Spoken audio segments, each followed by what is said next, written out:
One passage out of here, because the man was asking about soy and the hormonal effects on men, right? Let me find it real quick. But that's a big one.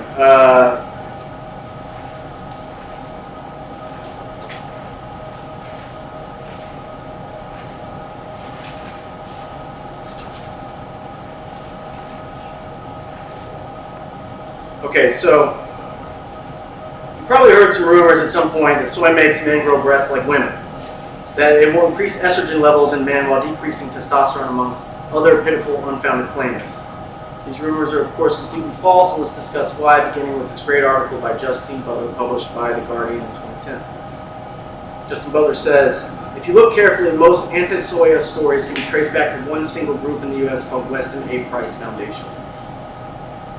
We'll call them WAPF. WPAF claims to be dedicated to promoting good nutrition by restoring nutrient-dense animal products to the diet, particularly unpasteurized raw whole milk. It claims that saturated fat is essential for good health and that animal fat intake and high cholesterol levels have no link with heart disease or cancer. They say that vegetarians have lower life expectancy than meat eaters, and that historically humans have always eaten large amounts of animal fat. All of this, of course, contradicts all the leading health advisory bodies in the world, including the World Health Organization, American Dietetic Association, and British Medical Association. So those are some leading figures in the health community worldwide saying that's just false. Weston A. Price Foundation is a lobby group for the meat and dairy industry. They get the money from the meat and dairy industry to fund their studies right to the courts. As for the claims that soy and this is back to my place. All right. So as for the claims that soy disrupts male hormonal balance, causes men to grow feminine breasts, etc., let's have a look. To answer the question of whether soy lowers testosterone in men, the International Society for Sexual Medicine states no. Soy intake does not raise or lower a man's testosterone levels. It goes on to address the confusion between estrogen, the hormone in human bodies, and phytoestrogens. Phyto equals plant when translated in common English, which are found in plants and do not function like actual hormones when ingested by people. So yes, soy contains phytoestrogens.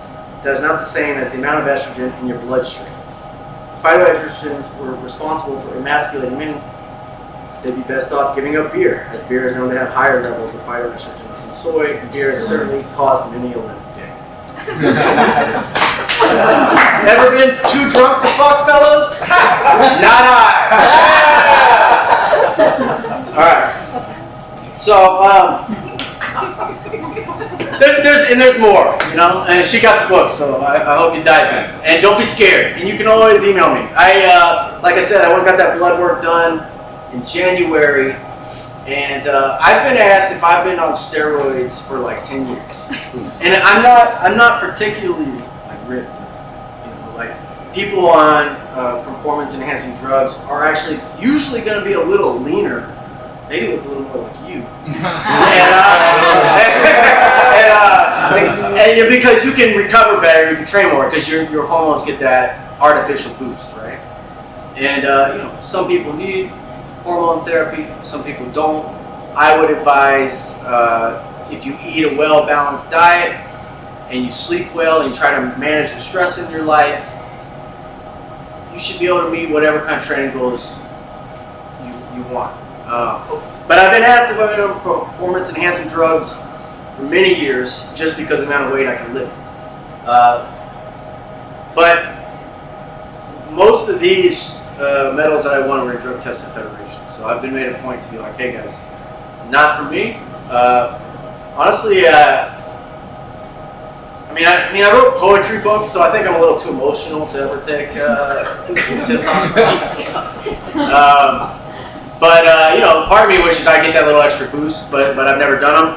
And at this point, you know, healthy ranges for men are anywhere between like 400 and 900. And in those ranges, it's estimated that total testosterone levels at that you should be able to achieve just about any goal you want, right? And most people on hormone replacement therapy are trying to get in that range. So after 17 years of being vegan 8 years of eating this diet, I'm in the 600 range as of January. So that's maybe partly genetics, partly my lifestyle, whatever. But being vegan is not debilitating me from performing. So I hope that's helpful. You know, is there anybody in here? I'm not trying to like out you. Is anybody like not vegan and just has a lot of concerns? I'm vegetarian. Oh, okay, cool. Yeah, I mean, because you know what I'm here for is to help people be the best they can be as a vegan, and know that the things that we're concerned about, there's a way to problem solve that, troubleshoot that, and I guess I'm going to open it up to you for questions. If you have any. What's up? So you always hear like gym bros talk about grams per pound. Yeah. In your professional experience, doing what you do, how critical is that on a day? See, I'm a big fan of a lot of bro science. I'm fine with that. Yeah. No, but they're about right. I mean, gram per pound. I think that's modest. Really? Yeah, like there's a chart in this book that I made. Workout Pope, what does that mean? Like, Okay, so the amount of grams of protein you eat per day. okay, grams of protein. Yeah, Pound of gram per pound. Gram per pound of body weight. So in here, we'll do this. If everyone wants to get their phone out, we do a little calculation for the kind of range of protein you need to eat just for general health to start, and then we'll calculate if you want to do maybe a little more cross training, some weights, some cardio, and then if you want to go full on strength. But we'll base it on these numbers I got on this chart in the book. Let's see what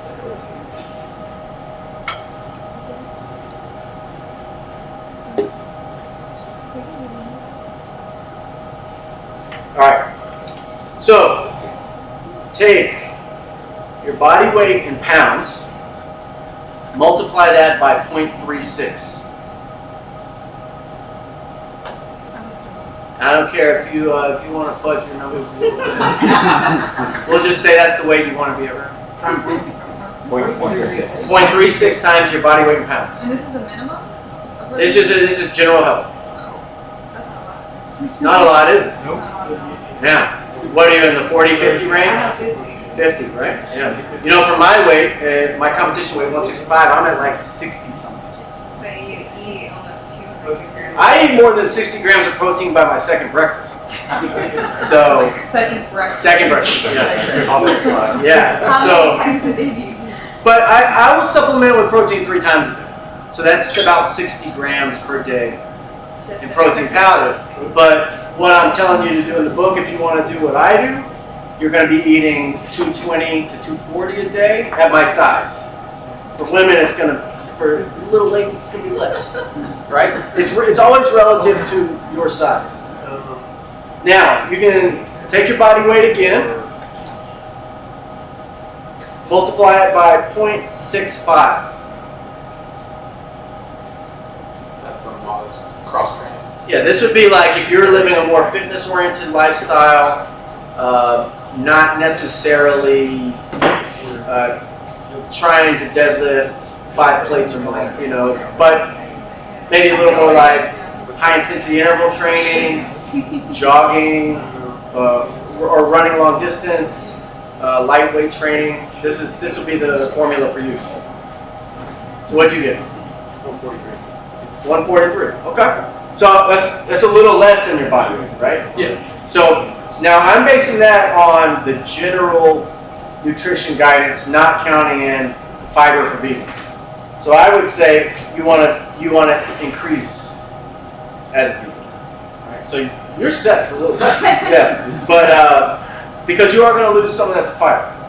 But it is debatable because we're all a little different hormonally.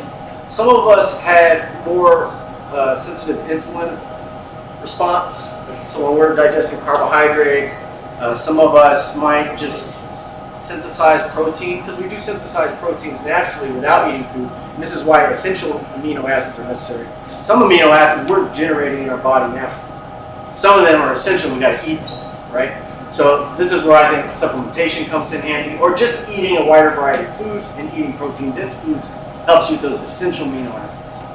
But Yeah, so that would be, 0.65 is the general recommendation for any kind of like mid-range, like weight intensive training. Some resistance training, but you're probably going to be doing a little more cardio-oriented things. But it should be more than enough. Some people, some of those jerks out there, they get away with kind of like doing everything wrong, not being strict with the numbers. I'm somebody that had to get strict with the numbers because I didn't have any positive results until I started dialing in, really cooked up numbers. And that's just how it was for me. All right, so now what we're going to do is we're going to see how much protein you need to eat if you want to win powerlifting competitions. All right, this will be fun. And I would just, my meal plans show you how to do this. So maybe just try it one day and see how you feel. But take, let's say 1.25 times your body weight. So that's more than 1 gram per pound of body weight.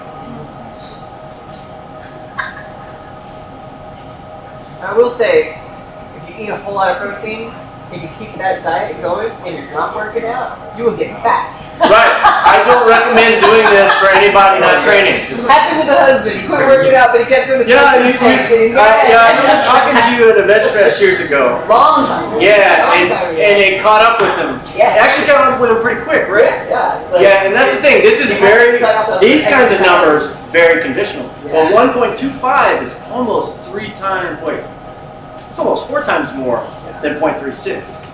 Yeah. So, 0.36, that's the number you go back to when everybody tells you can't eat enough protein to just be vegan and exist. Yeah. You're like, motherfucker, I only need 40 grams of protein in there. Yeah. That's 2 protein shakes. That's 1.5 tofurkey links. Fuck you. It's just silly.